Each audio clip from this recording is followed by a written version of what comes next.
Welcome to the Lorehounds podcast. I'm John. And I'm David. We're here to cover the Pitt. Now, this is something that we were discussing doing sporadically, and I think that David and I are both very excited about this season.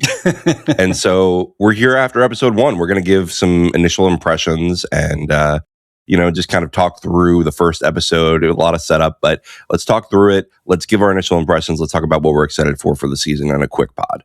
Right. And I think from a coverage standpoint, we're just feeling our way out here. And so this might be more of a vibe check kind of pod than a deeper analysis. We'll see how the season goes and maybe when we want to dig in a little bit, but more reaction than analysis, I think. And that'll make production a bit faster for us so we can get these episodes out quicker because we're not doing a lot of structure and prep and research and that kind of stuff. So, but it'll be a journey and we'll kind of make it up as we go together. So now, if we've got medical professionals in the audience and you want to send in some feedback on anything, or if you're not a medical professional and you just want to chat with us, Lorehounds at thelorehounds.com is going to be your best way to do that. Send in an email, or you can always go to our Discord. If you tag us, we'll make sure to read the feedback on air.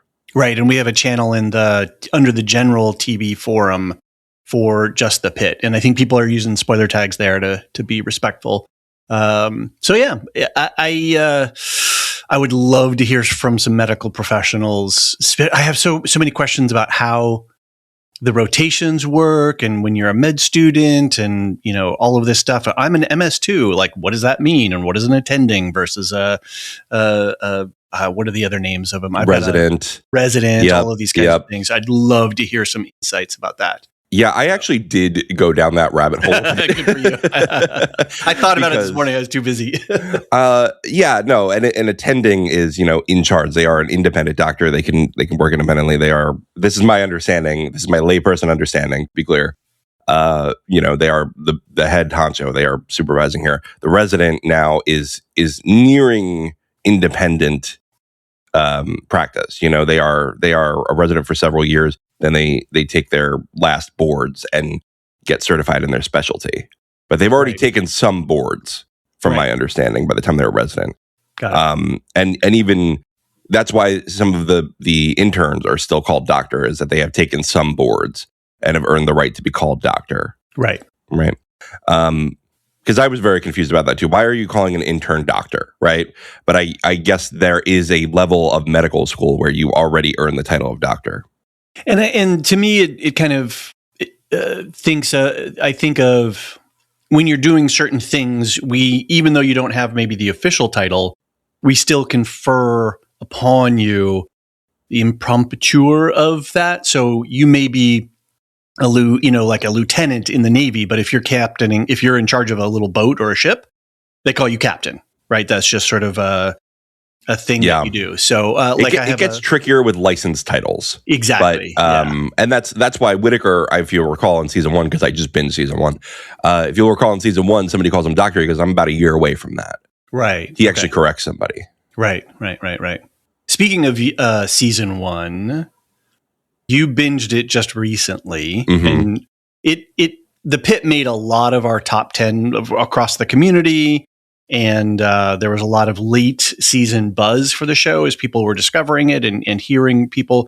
You didn't watch it until, over the holiday break or just in the beginning of the January here? It would have been in my top 5. Okay. It would have been in my top 5. I don't want to revise my list. My list is a snapshot in time. But it would have been in my top 5. It would have knocked something out. Would have knocked the paper out, I think. Okay. I think, just in terms of list revisions, I am going to officially amend my list and put Heated Rivalry at number 10. It's going to bump Lotus. All right.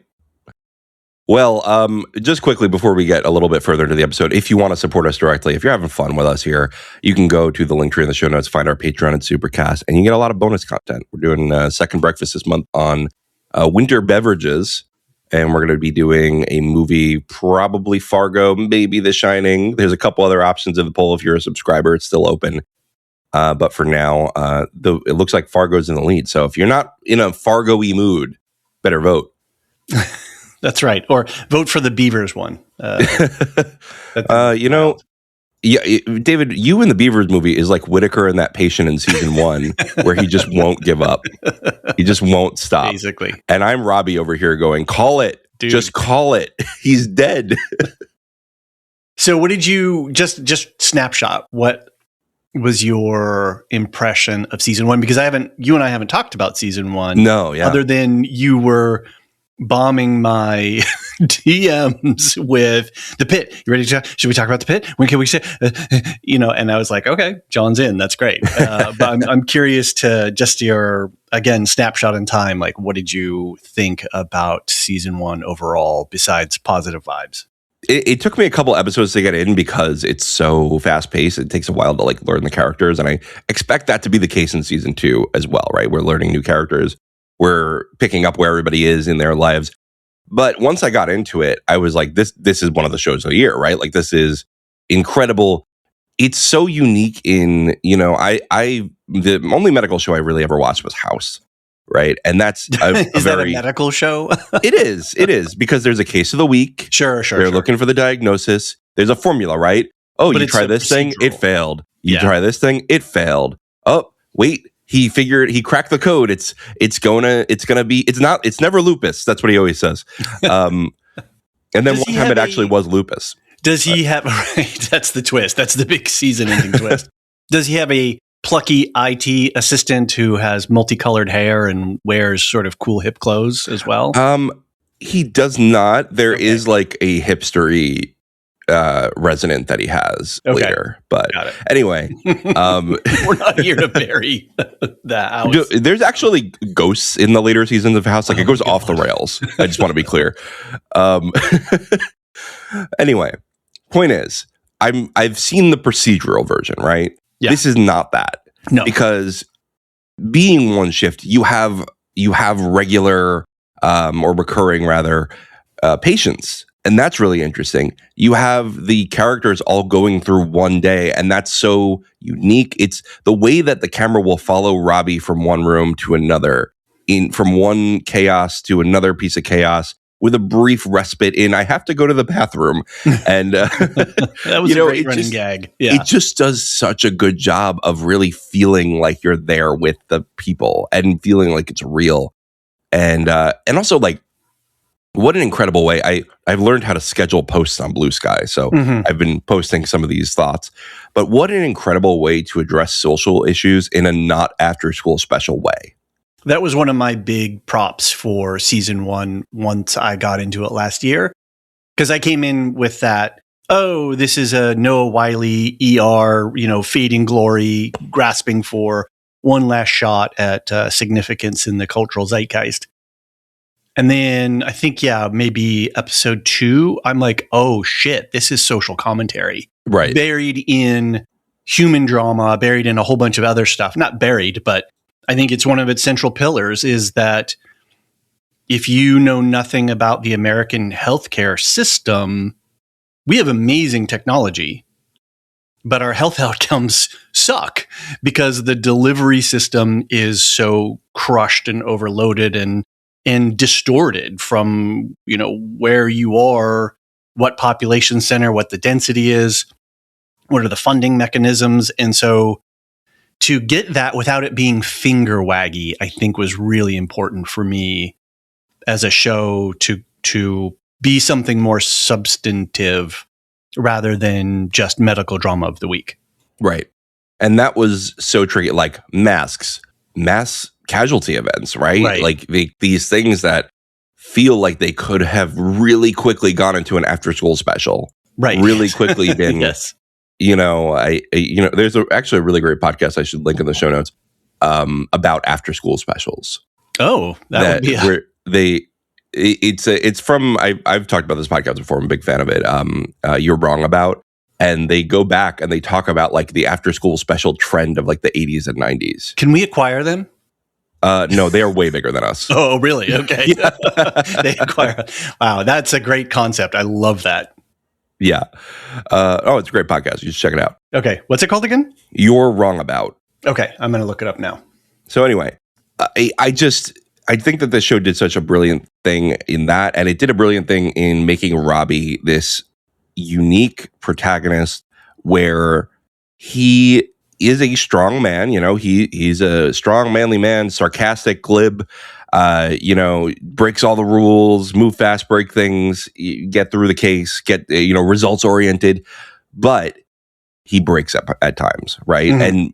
But he is deep in grief and in denial. And it really shows how a lot of men deal with grief too, is deny, put off. And I want to say, moving into this season, he's learned nothing. I just don't think he's learned anything. He is still completely avoidant of any conflict, telling Dr. Al-Hashimi, go, you do your cases, I'll do my cases. Telling Langton, yeah, we'll talk, but not now. I got something to do. And he really has learned nothing, right? He just really has not grown as a character. And I hope that this season, I think this season will challenge that a bit. Okay, interesting. So I think maybe we just slide right into our season 2 commentary, because I don't think we need to overly praise season 1, because it'll come up as we go. And that's really interesting, because one of the things, I have a very mixed reaction to episode 1 of season 2, in as much as I definitely think there is some hype bias. The excitement of, this really great show is coming back.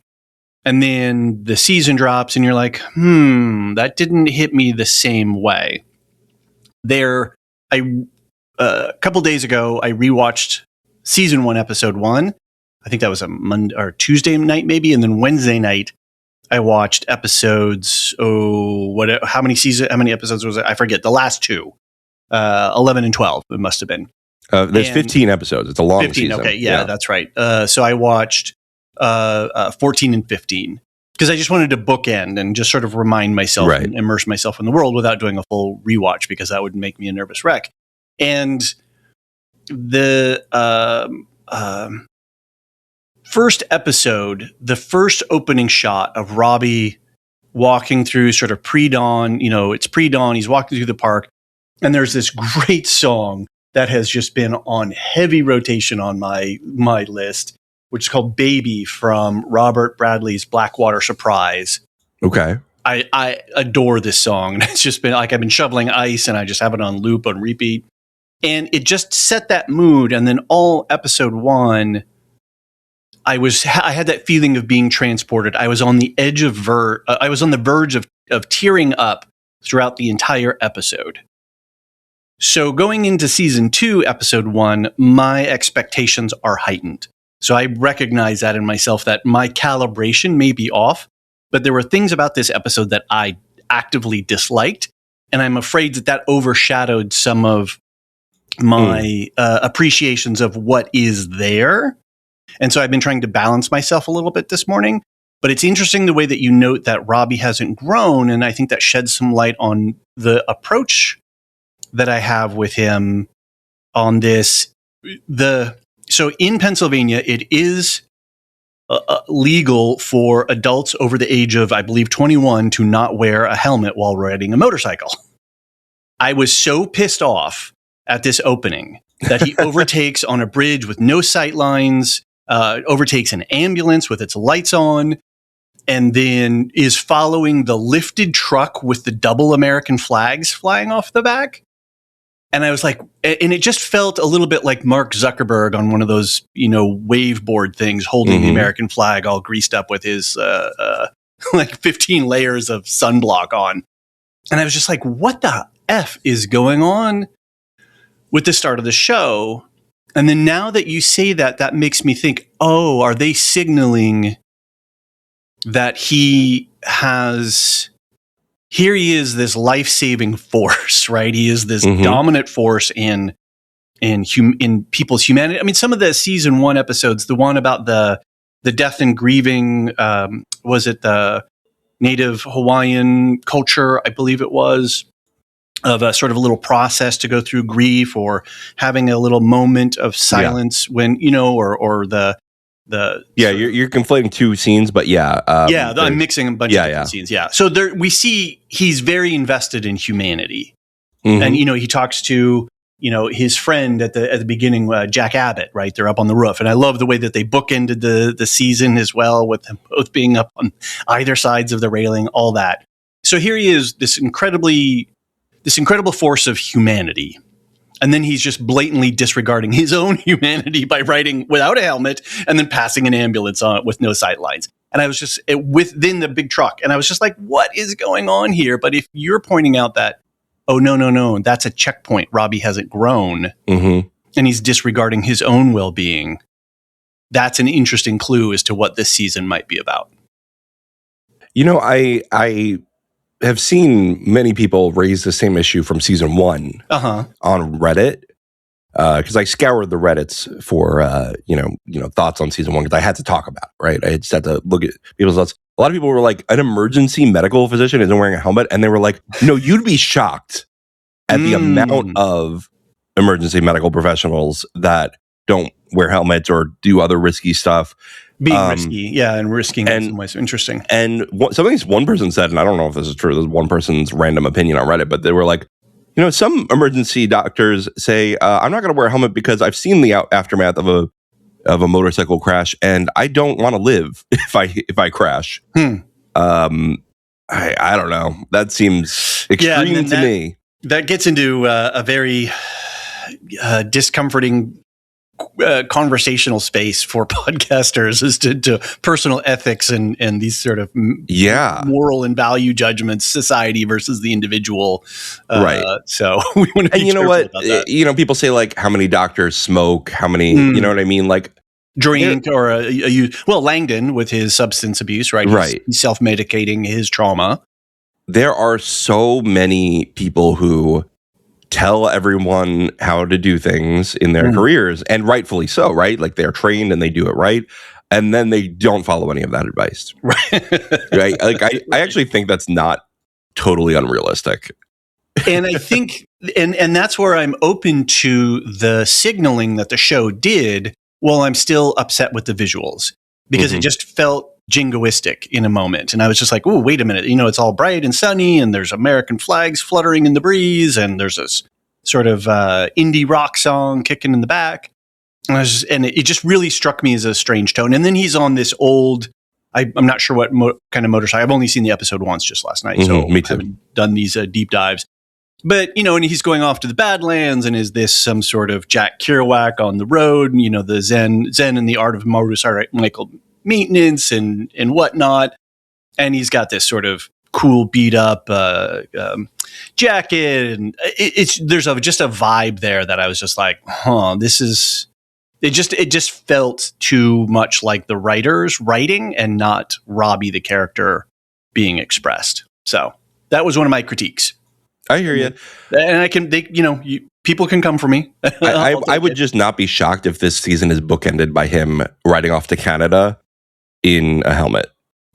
Because he learned something. Nice. Yeah. And this show is not above doing those kinds of things, because when you watch episode 1 and then episode 15 of season 1, there's a whole bunch of little things that get paid off at the end. Right. And not least of all David.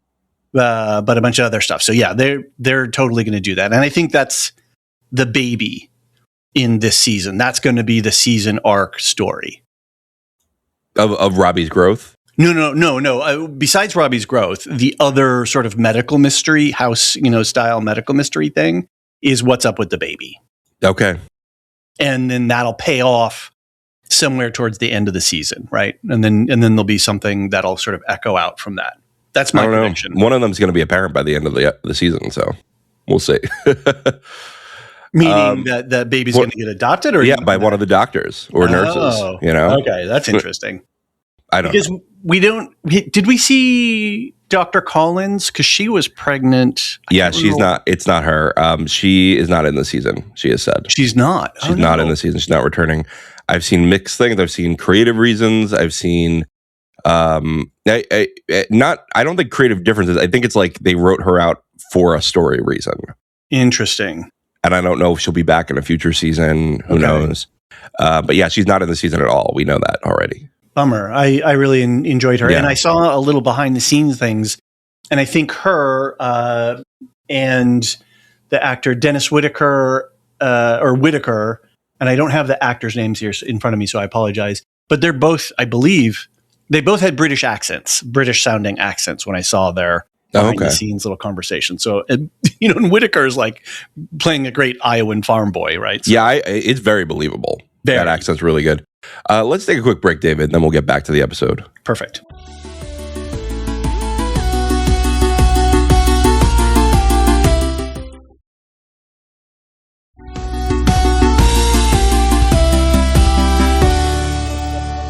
We're back.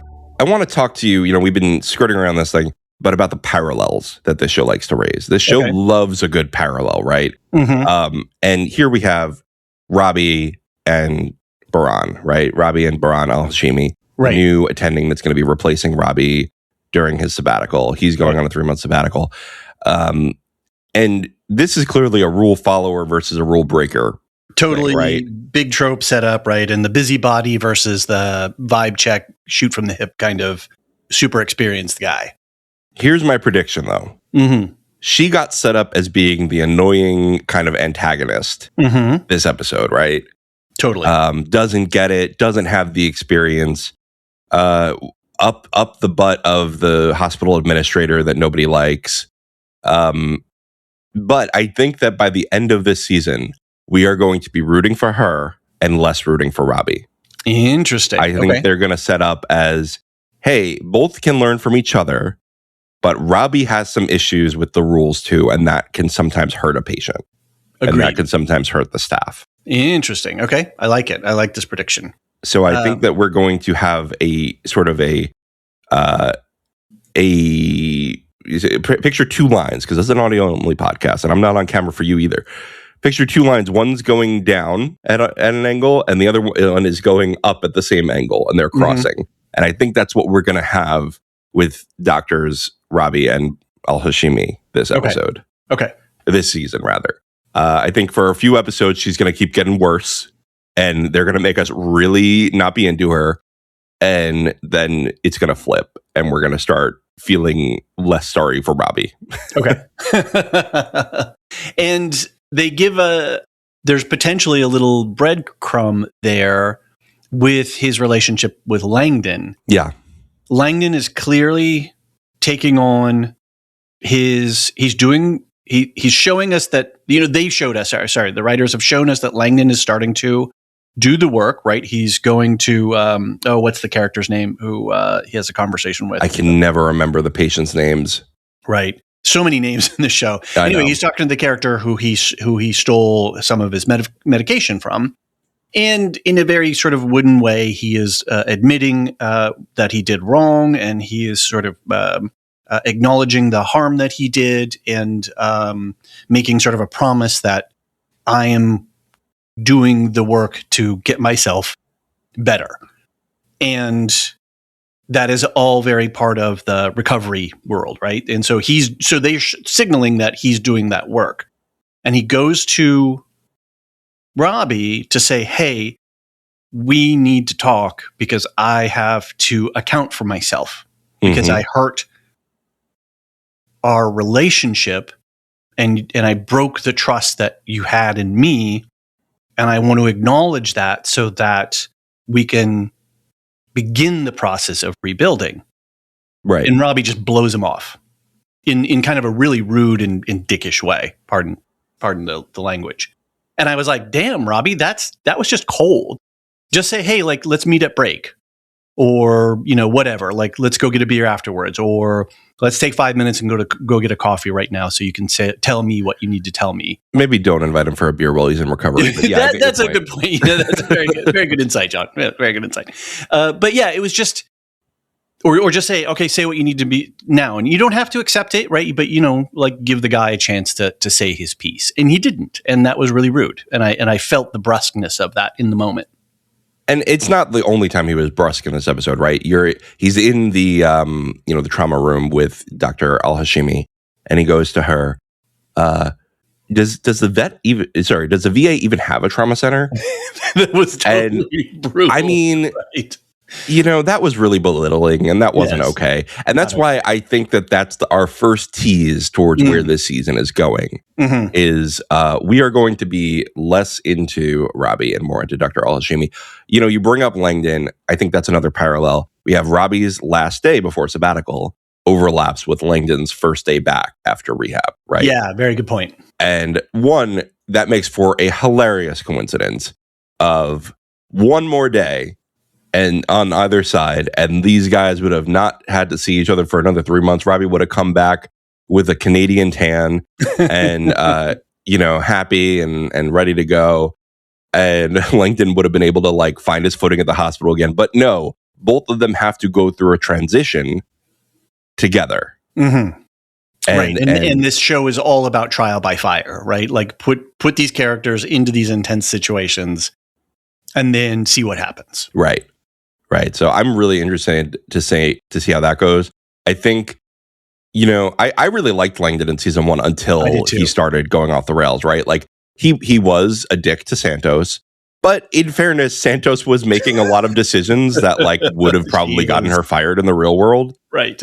Or at least reassigned, right? That was not okay, a lot of the things. Pretty hot on your first day to challenge the order and try to get yourself seen and known.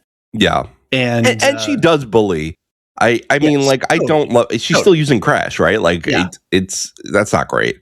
That's why I have mixed feelings about Santos. I think she, is a bully. She is a bully in some ways, but she's kind of like a bully with a heart of gold because she finds Whitaker at the end, right? And that's the big twist. She finds Whitaker and she says, just come live with me. You don't even have to pay rent. Just fix stuff around the house.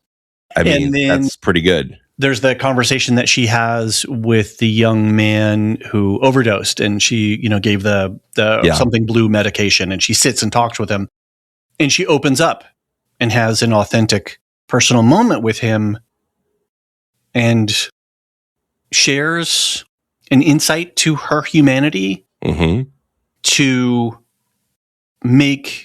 try to get him to step out of his bubble, right? Yeah. Saying, look, it's okay. We're human and we get it.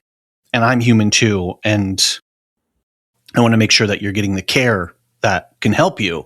That is a very human thing. And so, so underneath this outer hard shell, right, there is the softy in the middle. She uses humor as a deflection, right? Sorry, I'm seeing. Oh no, am I in this picture?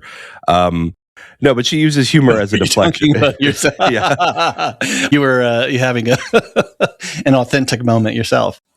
No, am I in this picture? No, I use humor as a deflection too. I don't bully. That's where I draw the line a little bit with Santos. Is she goes a little bit too far and into mocking people, and I don't do that. It's one thing if you say, "Hey, please stop calling me Crash," and it's okay, the idea is funny. I get it, right? But then if somebody asks you to stop, you stop, right? That if it's unwelcome, you don't pursue it. Right. And I think all three of those interns from season 1, and I don't want to go back to season 1, but all three of them have weaknesses, right? There's a lot of insecurity on the other two, where there's a little bit of hubris on the part of Santos. And we see professional growth with all three of them, with Aziz, or Dr. Oh, yes, I'm reading the thing. Javadi, sorry, I apologize. Yeah, Victoria Javadi. Right. Yep. There's so many names. I'm trying to get it all. And Whitaker. And then we see Mel, Dr. King, kind of in retrograde a little bit because she's got something heavy on her mind and she's not her usual self. We can tell something's off. But I love seeing that all of them have evolved in some way, which I think goes to your point that and highlights that Robby hasn't grown. Right. Where his students, so to speak, have grown. Mm-hmm. I mean, I think Mohan and McKay have both grown to some degree as well. So, yeah. I am very interested to see where a lot of these things go. You brought up the malpractice suit, which is hilarious. But she's really worried, right? And also, I mean, what a joy it is to watch Mel King.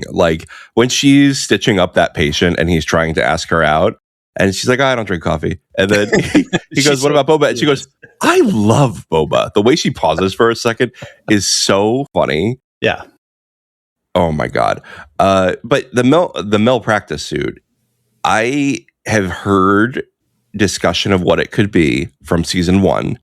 I don't know if it's a production spoiler, so I'm not going to say it here. Please don't say anything because I am minimizing my exposure to the show. The only thing that I've really searched for is to understand where in the timeline we are and trying to find some character guides so I can actually respect the actors and the characters in the show and not bungle everything. So yeah, I think I believe what I read. So I again, it's not like how it's going to turn out. It's just, what it's connected to possibly from season 1. Okay. I don't know if it's true either. Okay.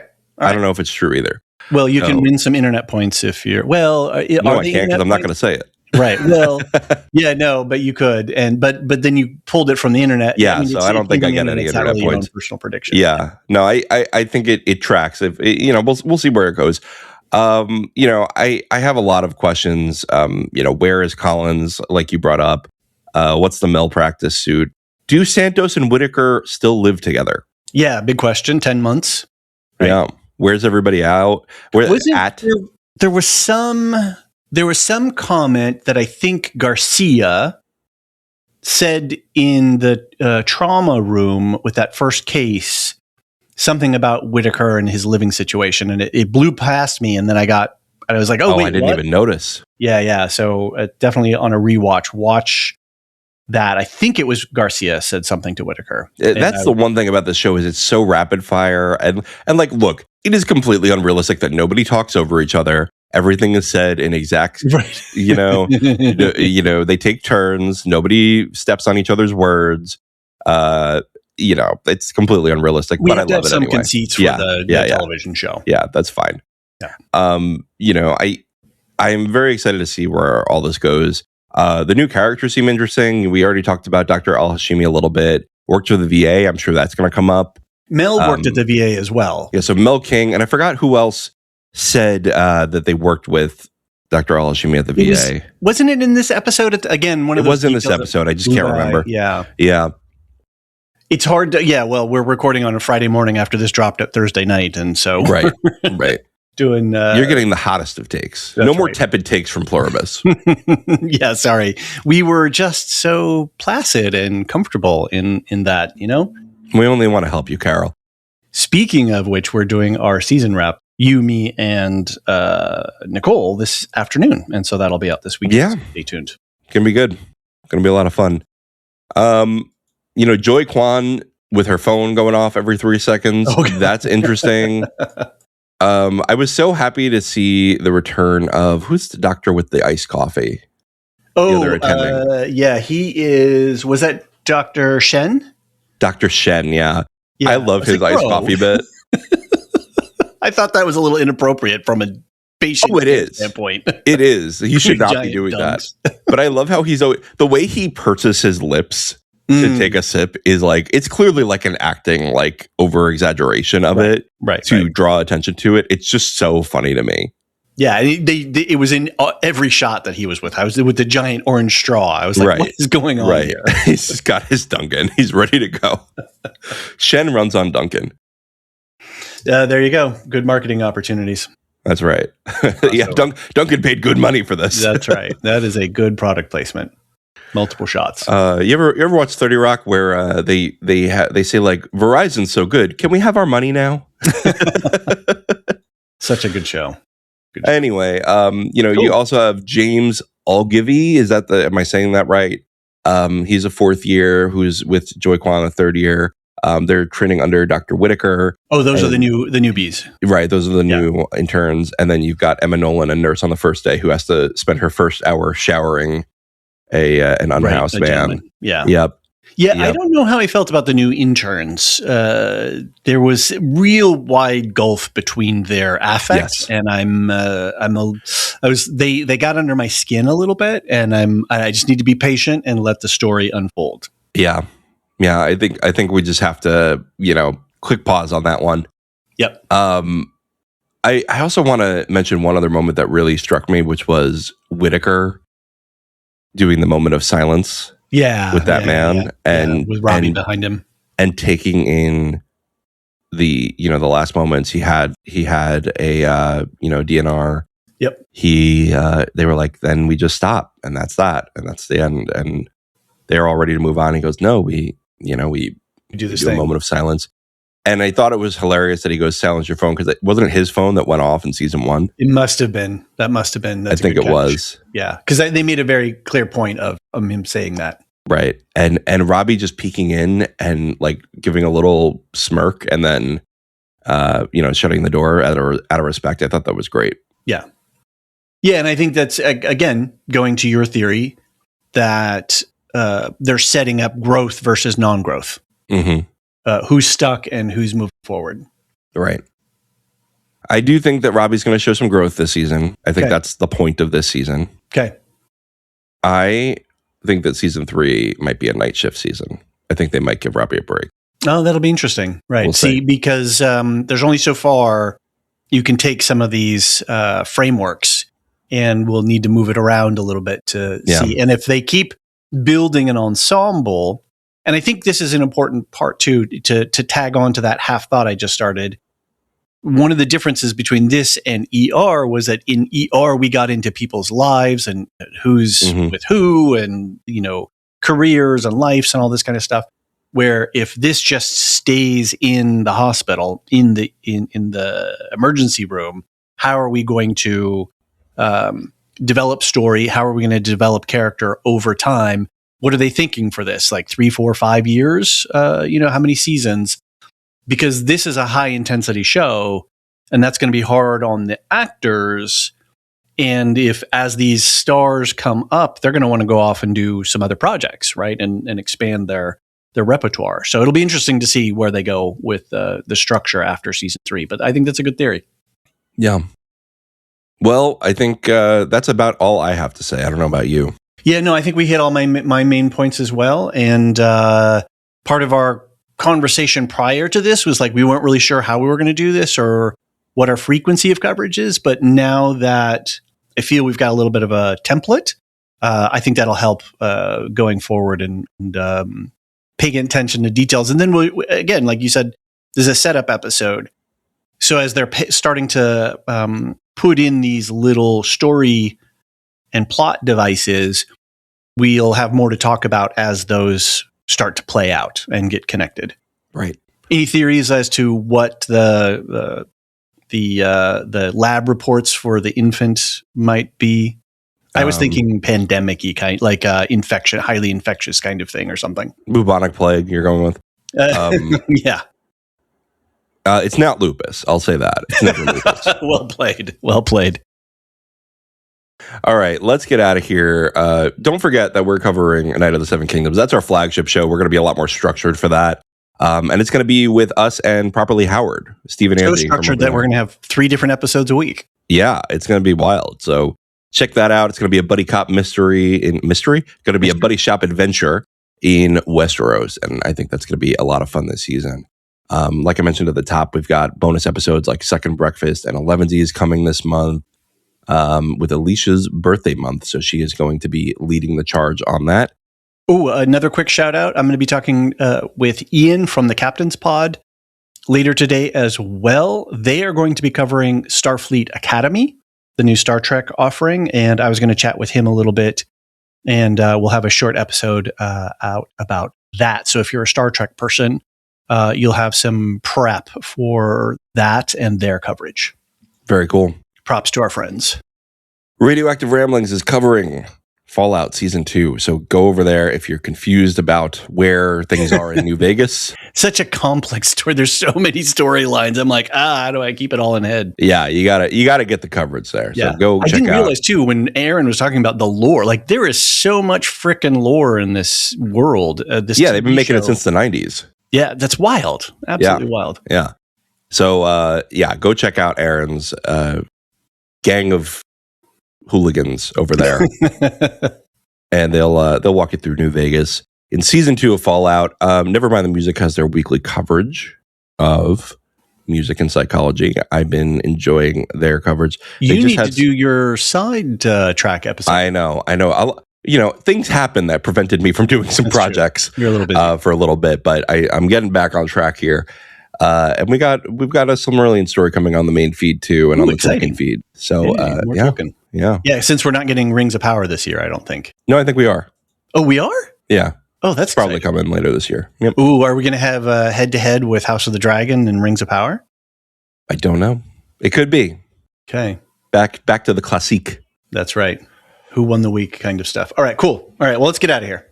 Let's get out of here. You want to thank our Discord server boosters? Certainly. Aaron K, Tiller the Thriller, Doof71, Athena Ajalea, Lestu, Nancy M, Ghost of Perdition, Radioactive Richard, and Adrian all donate their nitro bits or bobs or whatever they're called. Their boosts. Their boosts to make our community server a better place. So thank you for that support and, looking after your community. And if you've got boosts that you don't know what to do anything with, consider throwing us one or two in our direction. Cool.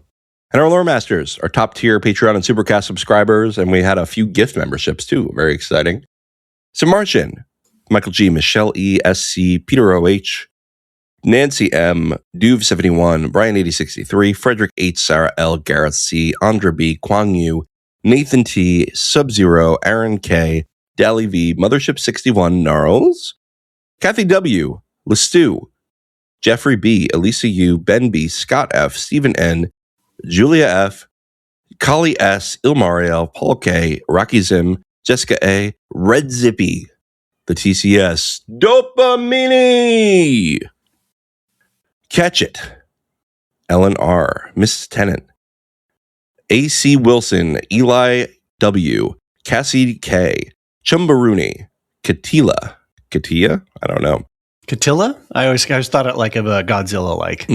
Yes, we're into the new names now. These are the new I know. I have to practice these ones. That's why I'm stumbling a little bit. Exactly. Josh L. Josh Liu, I believe. Paint in PDX. Mm-hmm. Corey G. And Adrian. He's still last. He's still going last. Very cool. Forever. And if we bungled your name, just let us know. Just pop us a quick message. And we have even a few more gifts that we're waiting to. Somebody came along at the end of the year and said, I want two lore masters, existing ones, said, let's leave a present under the tree. And then somebody else came out of the blue and said, give the rest of the people who signed up for the lottery drawing. And so amazing generosity of the community. So thank you so very much. And thanks to all the lore masters who've been with us for so many years. We couldn't do it without you. I'm looking at you, Sam Martian. You've been at the top of that list since Moses came down from the mountain. I think Samartian, whereas Adrian is always last, Samartian is always first. All right, everybody. This has been fun. We'll see you on the next hour of the shift. The Lorehounds podcast is produced and published by the Lorehounds. You can send questions and comments to lorehounds@thelorehounds.com. Get ad-free access to all Lorehounds podcasts on Patreon or Supercast, and connect with us on Blue Sky and join us on our Discord server. Links for everything are in the link tree in the show notes of this episode. Any opinions stated are ours personally and do not reflect the opinion of or belong to any employers or other entities. Thanks for listening.